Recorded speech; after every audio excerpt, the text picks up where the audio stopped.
स्वागत है दोस्तों एक बार फिर से आप सभी का भारत दस्तक पे। आज का ये वीडियो आप सभी के लिए बहुत ज्यादा इंपॉर्टेंट होने वाला है, तो पूरा वीडियो आखिर तक जरूर देखिएगा। दोस्तों सबसे पहले जो अपडेट निकल कर आ रही है वो एक खबर है, आप कटिंग पढ़िए। इसमें लिखा हुआ है कि एक छात्र ने क्लास के अंदर अपनी कक्षा के अंदर जय भीम बोल दिया था तो अध्यापक ने उसकी कर दी पिटाई। मामला दर्ज हो चुका है, लेकिन सोचने वाली बात यह है और गौर करने वाली बात यह है कि छात्र ने केवल जय भीम बोला था। जय भीम कोई आतंकवादियों का स्लोगन है क्या?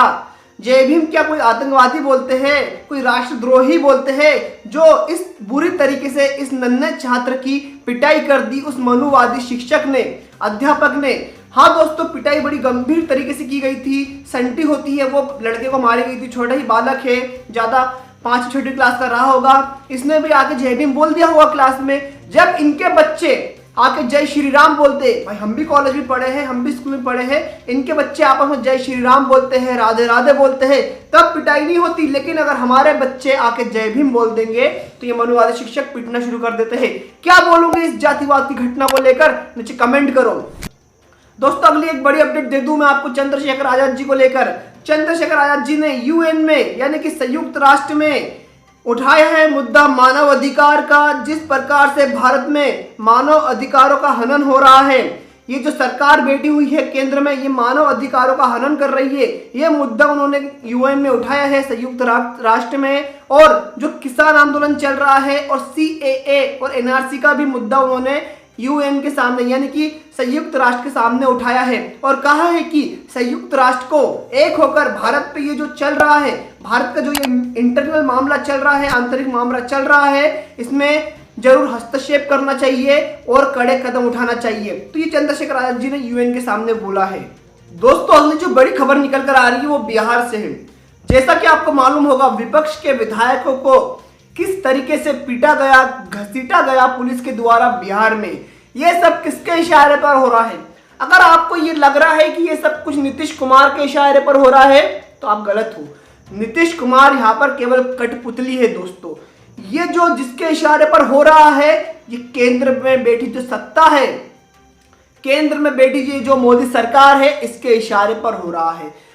आपने देखा होगा कि जिस प्रकार से तेजस्वी यादव जी ने बेरोजगार रैली निकाली थी, वहां पर भी जो बेरोजगार युवा थे, जो कार्यकर्ता थे, उनको बहुत ही बुरी तरीके से पीटा गया था। वहां की पुलिस द्वारा पीटा गया। यहाँ तक तो ठीक था, ठीक है, ये सब कुछ कानून के दायरे में आता है, लेकिन पत्थर भी बरसाए गए थे दोस्तों। ये भी न्यूज मैंने देखी है कि उन कार्यकर्ताओं के ऊपर, उस रैली में जो युवा मौजूद थे, उनके ऊपर पत्थर भी बरसाए गए थे।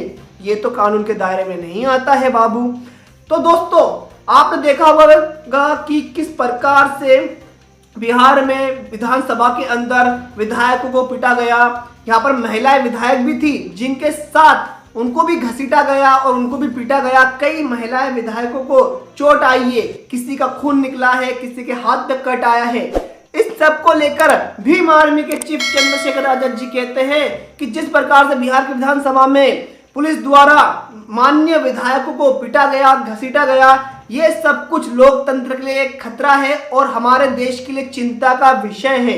जिस प्रकार से बाबा साहब के संविधान ने हमको लोकतंत्र दिया है और इस लोकतंत्र में जो भी विधायक अपनी या फिर नेतागण अपनी बात करता है, उसके साथ इस तरीके की जोर जबरदस्ती होती है, उसे घसीटा जाता है, मारा जाता है, तो ये भारत के लोकतंत्र के लिए एक बहुत बड़ा खतरा है। ये कहना चाहते हैं चंद्रशेखर आजाद जी। और दोस्तों चंद्रशेखर आजाद जी ने बिल्कुल गलत नहीं कहा, बिल्कुल सही कहा है। अगर भारत के अंदर, सदन के अंदर, विधायिका के अंदर, विधानसभा के अंदर इस प्रकार से जो चुने हुए विधायक हैं और वो विपक्ष के होते हैं और सत्ताधारी दल उन्हें इस प्रकार से पिटाता है, पिटवाता है, घसीटता है, तो ये वाकई भारत के लोकतंत्र के लिए एक बहुत गंभीर चिंता का विषय है दोस्तों। तो दोस्तों इस बारे में आप क्या कहेंगे, नीचे कमेंट करिए। बाकी बिहार में जो घटना हुई है उसको लेकर आपकी कोई राय है तो नीचे कमेंट बॉक्स में छोड़ सकते हैं। मेरे लिए भी कोई राय है तो नीचे कमेंट बॉक्स में जरूर छोड़िएगा। और दोस्तों अभी तक आपने भारत दस्तक को सब्सक्राइब नहीं करा है, बहुजनों की ऐसी खबरें देखना चाहते हो रोजाना, तो भारत दस्तक को सब्सक्राइब करो, नोटिफिकेशन बेल दबाओ, आने वाली वीडियो की हर लेटेस्ट अपडेट अपने मोबाइल के ऊपर सबसे पहले पाओ। देखते रहिए भारत दस्तक।